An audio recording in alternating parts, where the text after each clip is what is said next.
I don't think that my wife have very big fights, and I don't think that we have very long fights, like in terms of duration. But we recently had one of the biggest and longest fights that we've had in quite some time, and it was about go-gurts. God is like a duck.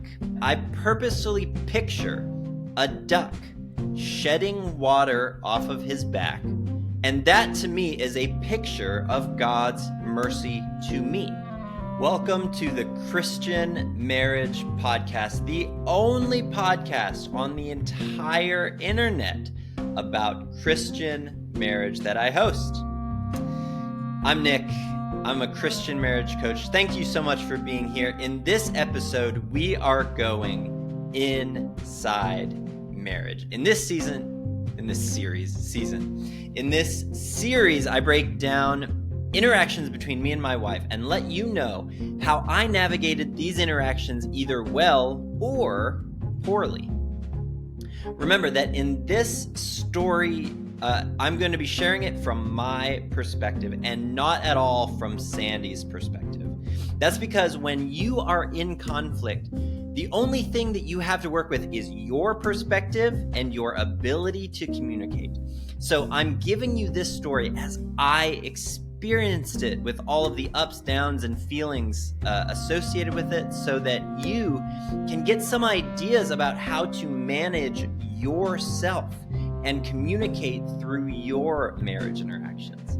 But I want to be clear that the goal is not ever to vilify my wife in any way, and I want to recognize that she has her own perspective on these things, which is completely valid, but I'm going to tell the story from my perspective. Now, I said that in conflict, the only thing that you have is your perspective and your ability to communicate.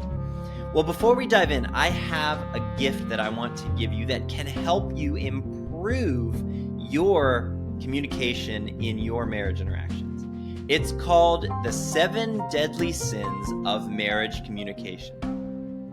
And it will help you identify some common mistakes that could be making your conflicts worse, unnecessarily worse, and many of these mistakes have pretty easy fixes to them, which I also cover in the guide. So use the link in the description to download your free copy of the 7 Deadly Sins of Marriage Communication so that your marriage can feel less tense and more loving. Now, I don't think that my wife have very big fights, and I don't think that we have very long fights, like in terms of duration. But we recently had one of the biggest and longest fights that we've had in quite some time, and it was about go-gurts, like those little yogurt, those tubes of yogurt. So what happened was, our family tries to go get groceries once a week. We make a list and try to get everything that we need for the week and not go back.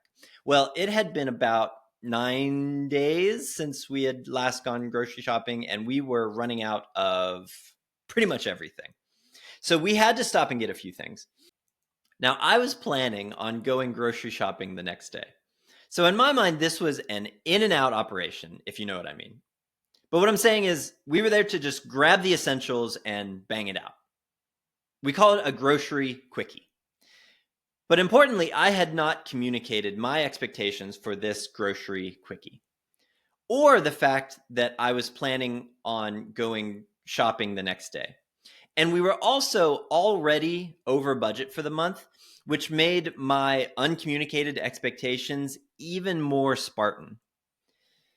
So there we were, in the middle of the grocery store, just grabbing the essentials and banging it out, when my wife grabs some yogurt tubes and adds them to the cart. Now, unbeknownst to her, yogurt tubes were definitely beyond the line where I felt counted as essential. Basically, since one thing we did have at home was about 150,000 cheese sticks, which in my mind are the same category dairy snack as Go-Gurts or yogurt tubes. All that to say, I strongly felt that we did not need the moo tubes. I can't remember exactly how we proceeded, but it was something like this. I said, I don't think we need those. We still have a lot of cheese sticks. Sandy pushed back gently. Then I brought up that we should be spending as little money as possible right now. And then Sandy pushed back not so gently, clearly getting exasperated. I probably got visibly exasperated too and said, look, I don't know what to tell you. We shouldn't be getting these. Sandy put them back, but she was exasperated and tense. And so a fight started in the middle of our quickie. We both knew that things felt tense between us, and I think we just kind of went into just get out of the store mode. I was feeling exasperated at needing to, quote, constantly defend the idea of a budget to Sandy. Now, that idea is one of the narratives that run in my head about Sandy's relationship to a budget. The full version of that narrative runs through my head is that Sandy doesn't care about living on a budget, and we are in a worse financial position at this point in our lives because she doesn't get it. That narrative can hit me with the weight of 13 plus years of missed financial opportunity and a strong, it's never going to get any better fear, which usually makes me angry. So I knew that I needed to calm down.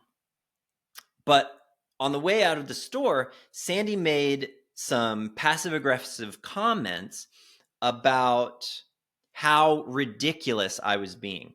I think it would have been really easy to take the bait and make it into sort of an all-out fight. But there is a trick that I have used through the years when this sort of thing happens that is based in God's mercy that I think kept us from getting worse, from making the fight worse. Now, I do stupid, unhelpful, sinful things all the time. These are not meaningless snafus before a holy God. Every sin deserves death. But God's mercy to me is that when I sin, he does not give me what I deserve.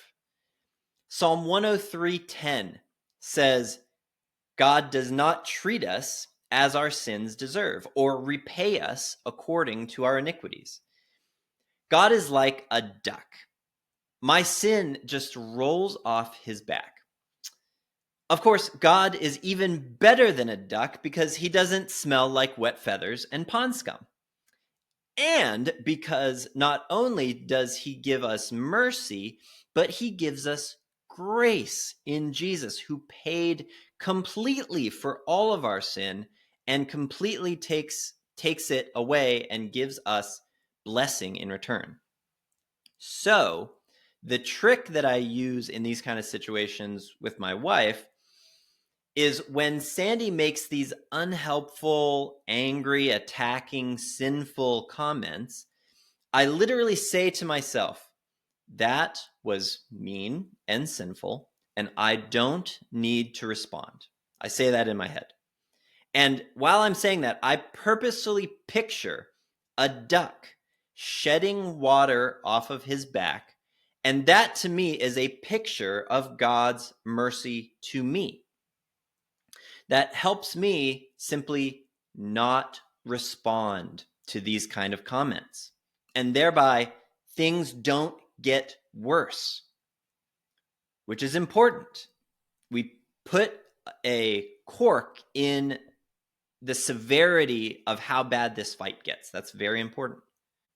Now, this fight did not feel good, but think about how much worse it could have been if I had felt the need to defend myself when emotions were already high. Often, the best thing you can do when you're feeling offended is shut up. So, for the rest of the day and the next morning, Sandy and I didn't really talk. There was a lot of tension in the air. She was visibly upset and emotionally cold toward me, as far as I could. That's what I perceived, right? I tried not to be cold towards her, but I probably was. And the next day we went grocery shopping to get our complete weekly supplies, including the yogurt tubes. And look, I admit that drawing a hard line between a $5 purchase on one day compared to another day is, practically speaking, not going to be that important. And it probably felt like a bigger deal than it actually was, but in the moment it felt like a big deal. I needed to get some perspective and some distance and some time away from those initial feelings, which is one of the practical advantages of focusing on giving mercy to your spouse in the middle of conflict. It keeps things from getting worse until you can get some perspective. But we were still tense. And long story short, I needed to bring up the tension and we needed to process through it. So that's what I did. I went to her, asked if we could talk, and I focused on using active listening to understand her perspective. Once I was able to get her to believe that I understood and cared about her perspective, a lot of the tension dissipated. She even tried to understand my perspective, which I really appreciated. So kudos to my wife for also rising above the tension that we were feeling and trying to connect with me. In the end, honestly, it feels like we understood each other.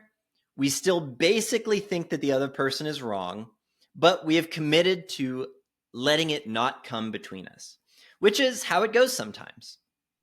There is exactly one thing that is more important than our relationship with each other, and that is our relationship with God. Dairy snacks don't quite rise to that level.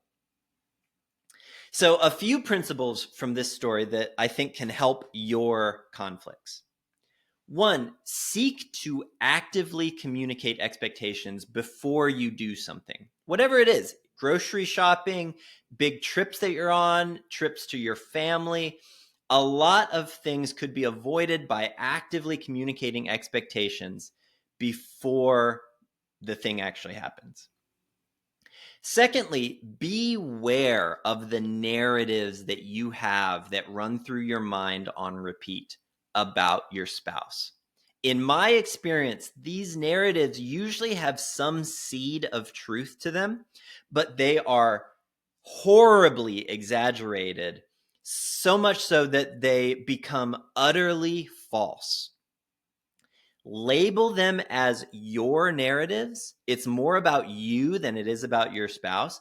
And be very suspicious about the kind of information that you get out of those narratives. It's almost always more false than true. At the same time as you think about communicating your expectations beforehand, you also won't be able to communicate everything. So focus on giving mercy to your spouse when conflict comes up. It will keep the fights from getting worse. It will improve your ability to recover afterwards. When you're in that recovery phase, actively resolving that tension can mean focusing on your spouse's perspective, setting aside what you want them to know and understand about the situation, and diving deep into their perspective. Focus on actively summarizing their perspective until they say something like, "That's right. That's when you know that you have tracked with them enough. All right. Thank you so much. It was fun to be with you. Do not forget to get your free copy of The 7 Deadly Sins to Marriage Communication so that your conflicts don't get worse than they need to be. Thank you, and let's build a life-giving marriage.